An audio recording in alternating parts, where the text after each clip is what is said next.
Bonjour à tous et bienvenue sur le plateau d'INSEM. Alors, au sommaire, aujourd'hui, la Maison du Sacré-Cœur. C'est une association qui propose, entre autres, un hébergement aux personnes hospitalisées qui viennent du rural. Et ce sera Joséphine et Pierre, nos invités, qui nous la présenteront. À suivre, le choix de Francine. Elle nous fera découvrir le quotidien de Sophie, qui est une infirmière du côté de Calenzane et surtout une sacrée personnalité. Coup de cœur cinéma, ce sera Cathy Poitvin, notre experte ciné, qui nous dira les films qu'il ne faut surtout pas manquer cette semaine. Enfin, ceci est un hold-up. Oui, on fera un état des lieux des vols en tout genre, le carjacking, c'est à la mode en ce moment, les cambriolages ou les vols à l'arraché, ça ce sera à 13h et ce sera surtout en direct, évidemment, sur Viastel, mais également sur Facebook. Et pour m'accompagner, Lisa. Bonjour Lisa, vous allez bien? Bonjour à tous. Vous avez un très joli t-shirt. Oui, on va passer très près d'un iceberg aujourd'hui. Raccord avec le cinéma. Alors, je vous le disais, Joséphine et Pierre sont nos invités. On va commencer avec vous, Joséphine Fanouki, bonjour. Vous êtes la présidente donc, de l'association qui s'appelle la Maison du Sacré-Cœur. À côté de vous, Pierre Pancrasi, bonjour. Bonjour. Vous êtes le vice-président de cette association. Alors, cette association, elle est née de plusieurs constats. Le premier étant que lorsqu'on est malade, qu'on doit être hospitalisé et qu'en plus on ne sait pas où se loger, ça devient vite compliqué. Du coup, vous avez décidé de créer un établissement. C'est pas du tout comme ça que ça s'est passé. C'était pas dans cet ordre-là. C'est pas dans cet ordre. Alors... Mais l'arrivée, c'était ça. La bonne arrivée. Oui, à l'origine, il y a des confrères de Bastia, des confrères d'un certain nombre de confréries qui constatent que des bâtiments des bâtiments appartenant à l'église sont désaffectés en plein centre-ville de Bastia. Ils ne savent pas quoi en faire. Nous non plus, d'ailleurs, mais on se dit que ça serait quand même judicieux d'en faire quelque chose. Alors là, on s'est rapproché d'un certain nombre de personnes, dont Mme Fanou, qui était à la Ligue contre le cancer. On s'est rapproché d'un certain nombre d'associations qui avaient des choses à dire et des choses à faire et des besoins. Ouais. Et puis on s'est réunis et puis on s'est rendu compte qu'il y avait un vrai besoin à ce niveau-là. Puis il y avait d'autres besoins aussi. Donc dans cette maison-là, il y a plusieurs choses qui vont se faire, dont la Maison du Sacré-Cœur qui va s'occuper de... Rassurez-moi, Pierre, c'était pas uniquement un souci patrimonial. Vous n'aviez pas envie de voir tomber les bâtiments. C'est pas seulement ça. C'est des bâtiments qui sont aujourd'hui utilisés, enfin qui vont être utilisés pour des choses tout à fait intéressantes. Alors on plaisante, mais le fameux bâtiment en question, donc celui qui va permettre aux personnes malades qui viennent du rural d'être hébergées, il est où ?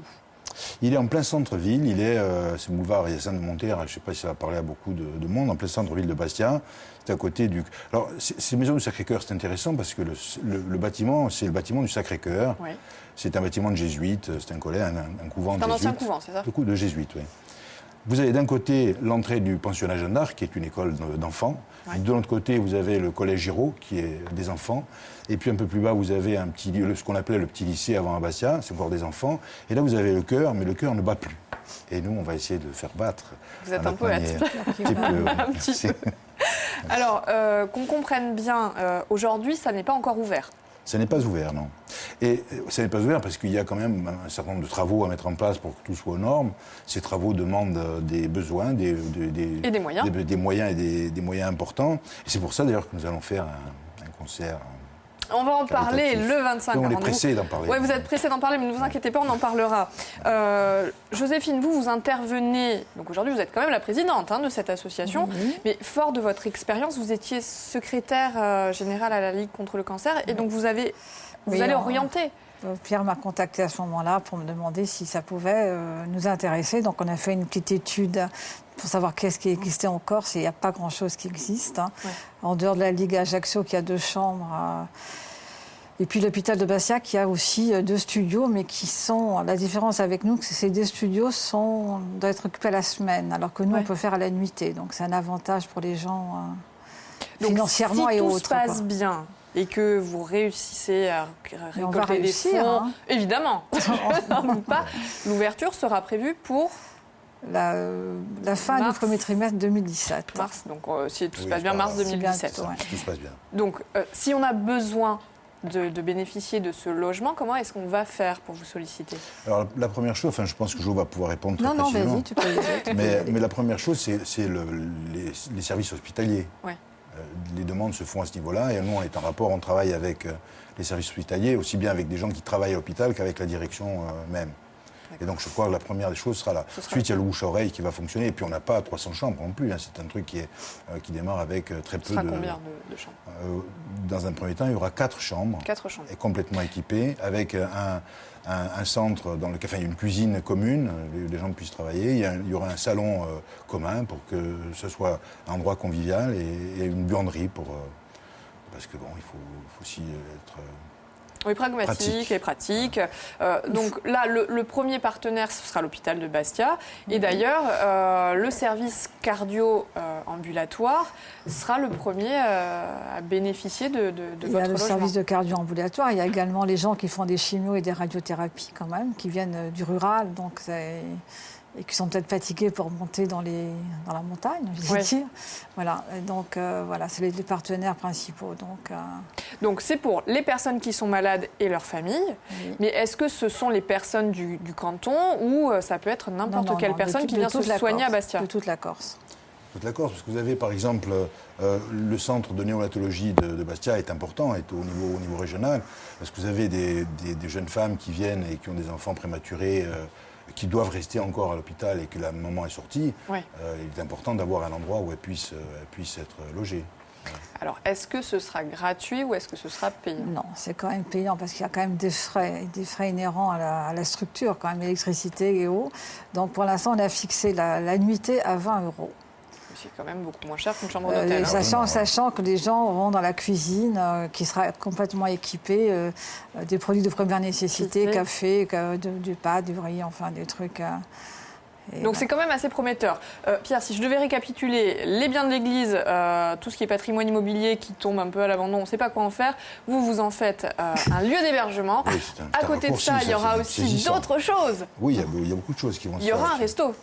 Il y a un resto solidaire, une association qui s'occupe avec plusieurs associations dedans, qui sont en train de monter un resto solidaire sur les rez-de-chaussée. Il y a une partie avec la chapelle qui va travailler avec des confréries, qui va servir d'endroit de répétition pour les confréries du rural, etc. Et puis il y a un jardin. Il y a un jardin, il y a 3000 mètres de jardin qui vont être mis en état aussi tout doucement et qui vont servir à des endroits. Il faut que ce soit un endroit agréable quand même. C'est le monde de l'hôpital est un monde qui est violent, et donc on va essayer de faire un endroit qui soit un peu plus ludique, un peu plus joyeux. Une bulle un peu pour se préserver. Alors, vous parlez des partenaires, c'est des partenaires médicaux, mais les partenaires aujourd'hui ont des partenaires importants qui sont l'ARS, qui sont la région de Corse, qui a été immédiatement intéressée par cette affaire-là et qui nous finance de manière importante. On a la mairie de Bastia qui nous prête ce théâtre gratuitement aussi. Ah oui, alors parce que pour rénover tout ça, il faut des fonds, vous avez des subventions, donc ça c'est déjà pas mal, mais il en faut encore. Et donc il y a un concert caritatif qui va être organisé le 25 au théâtre de Bastia. Voilà. Mais on verra dans le détail qui va participer. En attendant, on va jouer avec vous, Lisa. Exactement, petite interlude musicale qui a potentiellement un rapport avec le foot. Regardez bien, je vous pose une question juste après. Stasera stadio ad Adrima per te aiace maganta e lupo blu bianco e rosso sosteni a squadra di loro su non ti diassi di a storia canteremo la tua gloria e insieme muggeremo con fervori e forza sea stasera uniciamo a cantare se tutto ciò che noi è noi mai un ti lasceremo. Alors, de quelle équipe cette chanson est-elle l'hymne, en sachant qu'elle s'appelle Ou quand tu dis l'ours? Voilà. Pierre, évidemment, n'a absolument pas la réponse. Bien sûr, je l'ai, mais je suis à moitié ajaxien. Ah bon, donc du coup, ça va, mais il ne faut pas la donner. Non, 0800 3x0 900. Appelez-nous aujourd'hui à gagner. Vous avez à Villette le CD et Le livre de David Metzak et Sylvain Alessandre a gagné toute la semaine. Et si ça vous a donné envie d'avoir un petit point foot, eh bien je vous en fais un. Hein. Allez. Les Ajacciens restent sur une bonne petite série depuis le début du mois. La semaine s'annonce importante pour le GSCA qui devra oublier la sortie ratée à Clermont de vendredi. On attend Bastia-Bordeaux le 30 novembre à domicile avec impatience et il pensait envers Frédéric Antonet qui a été démis de ses fonctions d'entraîneur hier de Lille. Voilà. Merci pour la parenthèse foot. Et avec ça, c'est pas un indice. 0800 3x0 900. On devrait avoir plein d'appels. On va marquer une nouvelle pause si vous le voulez bien. Après la maison du Sacré-Cœur, eh bien, on va faire le portrait d'une sacrée infirmière. C'est Sophie, elle est du côté de Calenzane. Et c'est le choix de Francine, on découvre. Bonjour à tous, il y a des métiers et il y a des vocations. Sophie Jacquetti, l'infirmière haute en couleur de Calenzane, incarne un visage humain de la profession. Pour elle, prodiguer des soins est un véritable acte d'amour envers ses patients qu'elle accompagne dans des moments si particuliers. Et si nous allons la rencontrer? Ça va? Sophie, le métier d'infirmière, c'est venu tôt. Ma sœur faisait souvent des crises d'épilepsie, tout ça. Et c'était moi la plus jeune, que je devais avoir, je sais pas, 9, 10 ans. À chaque fois, c'était moi qui la sauvais, quoi, qui allait aider ma mère. Ou pour les crises, les autres, on est une famille nombreuse. Tout le monde, comme on dit, scapait.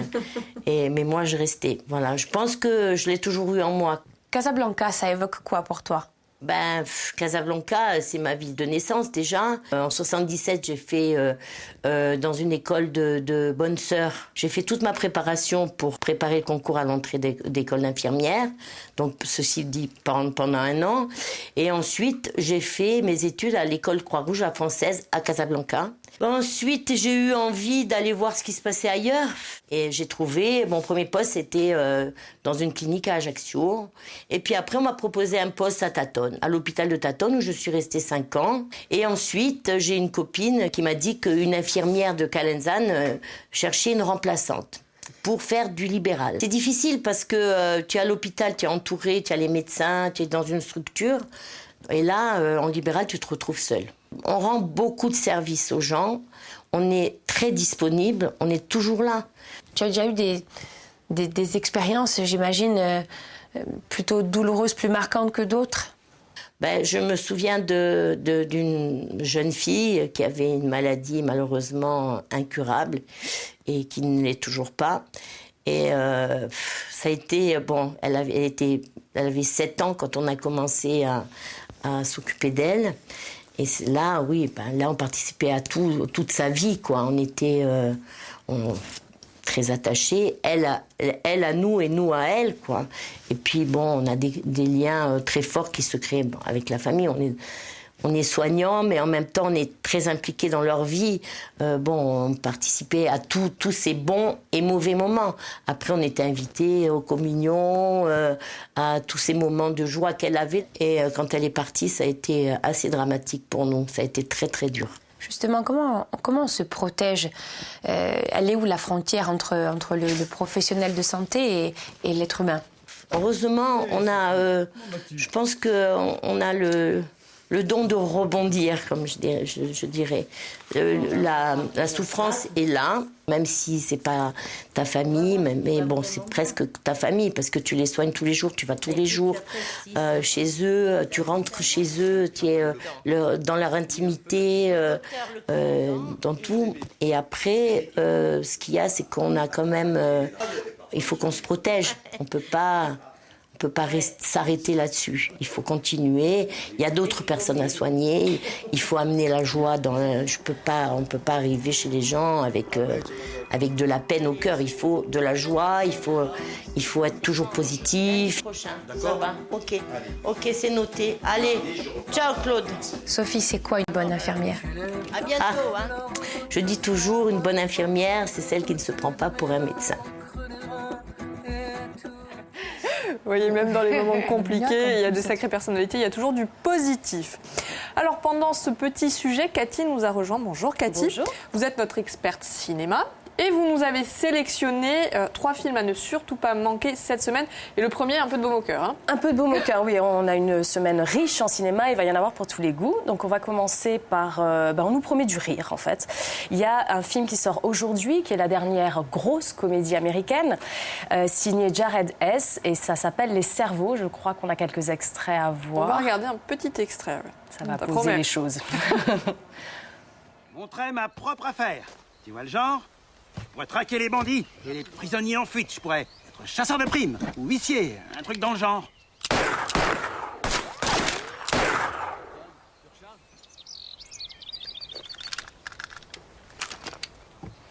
Je les mettrai tous en tôle. Non, c'est bon, je crois que... Ok. Oh, putain, la vache. Je crois que c'est bon. Non, tu n'as rien. D'accord. Tu as eu de la veine, tu as failli te faire un deuxième trou de balle. Ouais, c'est passé dans l'arrêt des fesses. Oui, je crois qu'elle est juste passée dans l'arrêt en m'effleurant les burnes. Très bon choix d'extrait. C'est parfait. Donc ça pose les choses. Hein. C'est fait pour marcher. Là, on est sur un casting autant aux manettes qu'au niveau du casting. Donc c'est vraiment des spécialistes de la comédie. On retrouve Owen Wilson, on retrouve un des acteurs de Very Bad Trip. C'est fait pour marcher, c'est fait pour nous faire rire. Alors un grand écart avec le second film. On a bien rigolé. Donc maintenant, on est prêt à se poser devant Le Client. Le Client, c'est le dernier film d'Asghar Farhadi. Récompensé à Cannes, puisque prix du meilleur scénario, prix également d'interprétation masculine. Le sujet n'a absolument rien à voir à ce qu'on avait vu précédemment. Il s'agit d'un sujet assez dur. On suit l'histoire d'un couple en fait, qui doit quitter son logement, qui menace de s'effondrer, et qui va être relogé temporairement dans un nouvel appartement. Sauf qu'il va y avoir un incident, une agression en fait, qui est liée à l'ancienne locataire. Ce qui intéresse le réalisateur dans ce film, c'est pas tellement ce qui pourrait être un simple fait divers, c'est toutes les conséquences qu'il va y avoir autour. C'est-à-dire les questions qui vont être posées à ce couple de morale, de justice, voire de vengeance, et toutes les pressions sociales qui vont s'exercer autour d'eux. Ça devient extrêmement intéressant parce que finalement Asghar Farhadi fait une espèce de parallèle entre ce que vit ce couple et ce que vit une société en pleine mutation, pour le coup la société iranienne. Et là, on est vraiment sur un film qui est à la fois un drame, oui, mais aussi un thriller. Il y a une certaine tension qui s'installe et qui est maintenue tout au long du film. D'accord, donc ça s'appelle Le Client. Alors, votre dernière sélection, c'est un documentaire et on est vraiment dans la solidarité cette fois-ci. Hein. Oui, alors voilà, on a ri de la nature humaine et puis on a presque pleuré de la nature humaine. Maintenant, on va reprendre espoir en la nature humaine et on vous présente, alors cette fois-ci, c'est chez Ellipse Cinéma pour une soirée très spéciale autour du film Les Pépites. Le film est sorti il y a déjà un petit moment et suit en fait le parcours de Marie-France et Christian Despalières, qui sont un couple de Français. Dans les années 90, ils ont découvert les décharges à ciel ouvert de Phnom Penh et les enfants qui tentaient d'y survivre. Ça a été un très très grand choc pour eux et depuis, ils n'ont cessé de s'investir. Ils ont créé une association qui s'appelle Pour un sourire d'enfant, et ils ont sauvé à peu près 10 000 enfants depuis, puisque leur objectif, c'est vraiment, par l'éducation, de les sortir de cet enfer. L'association va aujourd'hui très loin, puisque ça part de l'école, mais ça va jusqu'à la professionnalisation, notamment au métier du cinéma. Ouais. Donc ils accompagnent vraiment jusqu'au bout ces enfants. Et il y a un superbe documentaire qui s'appelle Les Pépites, qui raconte cette histoire. Et on présente le film dimanche soir à 21h.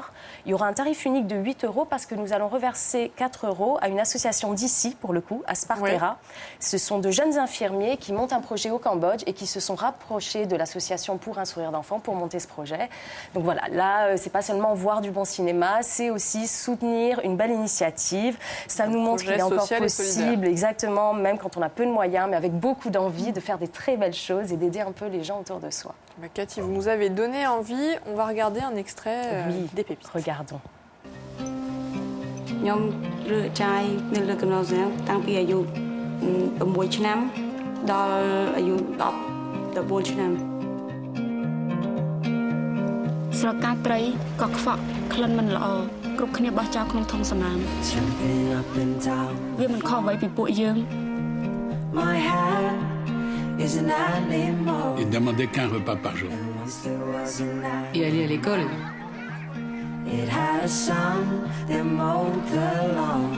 C'est forcément comme tes enfants. Ça devient comme tes enfants.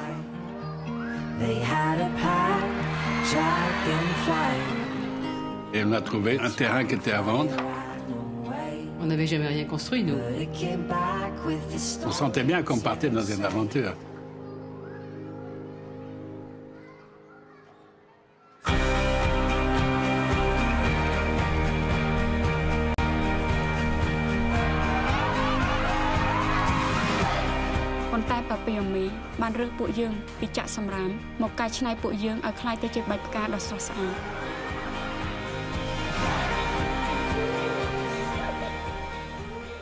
Donc une très belle initiative. Ouais. Et c'est donc ce week-end? Alors c'est dimanche soir pour la soirée spéciale. Après on va quand même repasser un petit peu le film pendant la semaine qui suit. Très bien, merci Cathy. Donc une autre très très belle initiative qui est en train de se mettre en place, c'est la Maison du Sacré-Cœur, c'est à Bastia. Et c'est pour proposer un hébergement aux personnes qui sont malades et à leur famille. Si tout va bien, ça ouvrira en mars 2017. Et évidemment le fameux concert caritatif pour recueillir des fonds dont on parlera pour conclure l'émission. Mais en attendant, on va faire une petite parenthèse avec vous, Lisa, sur un autre événement. Un autre événement, à partir de vendredi et ce jusqu'à dimanche, se déroulera le Festival de la BD à Ajaccio, au Palais des Congrès. Alors, pour cette 14e édition, qu'est-ce qu'il y a au programme? Une quarantaine d'artistes, des expositions comme les 35 couves de Star Wars, des conférences samedi et dimanche sur George Lucas, le rebelle d'Hollywood et beaucoup d'activités et ateliers tels que la création de bandes dessinées, ateliers d'écriture, ateliers manga, etc., etc. pour petits et grands. Allez-y, c'est tout ce week-end, donc du côté d'Ajaccio. Oui, ça c'était un petit clin d'œil d'Astérix en Corse, rappelez-vous. Il y a quelques temps. Oui. Il y a quelques temps, mais bon, ça oui, c'est traverse les âges. Ah, oui, complètement. Il n'y a pas d'âge pour lire des BD, on est d'accord. Alors Lisa, au niveau... Ouais. Côté météo, quand même, ça nous intéresse de savoir quel temps il fait cet après-midi. Le temps sera doux et nuageux à l'ouest. À l'est, le temps est plus nuageux, accompagné de quelques passages pluvieux. Le vent monte d'un cran, les rafales atteignent 80 km/h sur les extrémités. Les températures sont stationnaires, toujours très douces à l'ouest. Merci Lisa. Alors revenons-en au concert qui sera organisé le 25. C'est donc un concert caritatif. Ce sera au Théâtre de Bastia. Et qui on va retrouver sur scène? Alors, on va retrouver Igongol, je vois, c'est ça. Diana Salicet, que vous connaissez tous ici. Il y a Doria Housset, il y a Imantine, que vous avez reçue hier. Oui, exactement. On avait José Oliva sur le plateau. Kirnez, Oriat et Diana Dilal. Bon, j'espère que j'ai oublié personne. Et le programme sera représenté par Audrey Tordelli. D'accord, donc un beau... Voilà. Une très belle scène qui est organisée donc le 25. Au Théâtre de Bastia, théâtre qui nous a été offert par la municipalité de Bastia, évidemment. Voilà. Et on voit qu'il y a une vraie solidarité autour de ce projet. Et tous les chanteurs viennent évidemment bénévolement. Voilà. Vous fédérez beaucoup de monde autour de ce projet-là. Probablement parce que c'était mon projet, non? Alors là, on en est tous convaincus. Joséphine, l'entrée, le tarif? Alors le tarif est de 15 € pour les adultes et de 10 € pour les enfants jusqu'à 12 ans. D'accord. Et les fonds vont servir à quoi concrètement? Alors les fonds, il y a une mise aux normes de ce bâtiment. Hein. Ouais. Les chambres seront de vraies chambres avec salle de bain, WC, etc. comme il faut, avec un ascenseur. Donc il y a vraiment des gros travaux à mettre en place, des travaux de sécurité, de mise aux normes. Et puis, si on a trop d'argent, parce qu'il y en a quand même beaucoup de donateurs, on n'aura jamais trop d'argent. Là, on va travailler sur un étage. Et il y a un deuxième étage à mettre en état de marche, parce que 4 chambres, ça ne fera peut-être pas beaucoup. Parce que vous dites, on a beaucoup d'argent. La campagne de subvention, c'est terminé. On a beaucoup de gens qui s'intéressent, que ce soit des politiques et des structures comme la CTC, évidemment. La mairie de Bastia, c'est évident qui a joué le jeu, Mais on va sur des petites mairies du Sud qui sont partenaires, et partenaires de manière assez conséquente. On a même la Fondation Grâce de Monaco qui nous a mis 5 000 € à disposition. Et si on veut faire des dons, est-ce que c'est possible? Bien sûr, maintenant, de suite. Je vais chercher mon chéquier. Mais comment on peut faire, trêve de plaisanterie? C'est possible ou pas de donner à l'association? Au théâtre, on distribuera donc les flyers que vous avez devant vous. Et sinon, il y a un site internet, sur Facebook, pas internet, sur Facebook, la Maison du Sacré-Cœur, et on a toutes les coordonnées, voilà. Ça ne vous plaît pas trop, hein. La nouvelle technologie, Joséphine. Après, c'est le bouchon, mais ça ne vous empêche pas de faire énormément de choses. Donc, on rappelle la Maison du Sacré-Cœur qui devrait ouvrir ses portes en mars 2017. Oui, probablement. Le premier, j'allais dire, les premiers patients qui vont bénéficier de cet hébergement, ce sera donc les patients du service ambulatoire de l'hôpital de Bastia en cardiologie. Mais il y a d'autres assos qui sont partenaires, comme la Ligue contre le cancer, la Marido, qu'on recevra d'ailleurs cette semaine, oui, et plein d'autres. Quoi. Et INSAM. Oui, bien sûr, c'est une opération qui est transversale, c'est-à-dire ça intéresse tout le monde. Il n'y a pas quelque chose qui se surajoute à une association déjà existante, quelque chose qui va fédérer. Moi, je voudrais dire un mot aussi parce que... je vous en prie, c'est le moment. C'est le moment. L'évêché, on a mis beaucoup de temps à les convaincre parce qu'il y a eu des tas de problèmes au niveau immobilier dans l'église de Corse. Mais là, ils ont été très généreux puisqu'ils nous mettent le bâtiment entier à disposition gratuitement. Ah oui. C'est quand même souligné. Voilà, d'accord, donc on remercie l'évêché d'avoir joué le jeu. Lisa, ça va être le moment du questionnaire et je crois que c'est Pierre qui va s'y coller. Pierre, êtes-vous prêt à répondre à une ou deux questions? Vous savez, c'est un bâtiment jésuite. Je sais que les jésuites répondent toujours à une question par une autre question. Alors pourquoi vous me posez ces questions? Bon, je vous pose ma question et vous répondez par une autre question. Alors, on fait comme ça. Si vous voulez. Alors, si vous deviez me citer une association modèle. Je pense que Jo répondra mieux que moi. Allez-y, Joséphine. Modèle, je pense qu'il y a des associations encore telles que la Marido et INSAM qui sont modèles. Mais nous, on s'inspire surtout du modèle de la Maison du Bonheur qui est à Nice, qui nous a d'ailleurs accueillis, donné des conseils. Donc pour nous, c'est vraiment l'association modèle pour nous, qui fait exactement la même chose que nous sur Nice. Voilà. D'accord, très bien. Bon, on les salue. Hein, voilà. Et une autre question. Si vous deviez énoncer une devise solidaire, quelle serait-elle? Fais ce que doit, advienne que pourra. Je pense que c'est peut-être bien, non? Vous donnez une réponse, là. Ça fait il n'y a pas une question, en fait. Non, je ne suis pas très jésuite, en fait. Non. Merci. Merci à tous les deux. Alors, une autre qui, pour le coup, a gagné et a une vraie réponse à vous donner, Lisa, c'est Linda. Bonjour, Linda. Est-ce que Linda est avec... Oui, bonjour. Oh là là, quelle énergie. Alors, quelle est la réponse, s'il vous plaît? C'est l'ACA. Bravo. Bravo Linda. Bien sûr. Donc elle remporte le livre. Le livre et le CD qui arriveront chez vous très très vite, Linda. Oui, est-ce que je peux dire quelque chose, s'il vous plaît? Faites-vous plaisir, Linda, vous avez 10 secondes. C'est grâce à mon petit-fils, Eric, que je connais la chanson de l'ACA. On lui fait plein de bisous à Eric. Ouais. Et vous aussi, Linda, on vous embrasse bien fort. Alors, bisous, Linda. À bientôt. Au revoir, Linda. À bientôt. Merci à tous d'être venus. Merci Cathy, merci Pierre, merci Joséphine. On rappelle le 25 le concert au Théâtre de Bastia, dimanche au Théâtre L'Ellipse. Et nous, tout à l'heure, on va parler cambriolage. On sera en direct, évidemment sur Viastel, mais également en direct sur Facebook. Donc un rendez-vous à ne pas manquer. C'est après les titres de Sébastien Luciani. Merci, à tout à l'heure.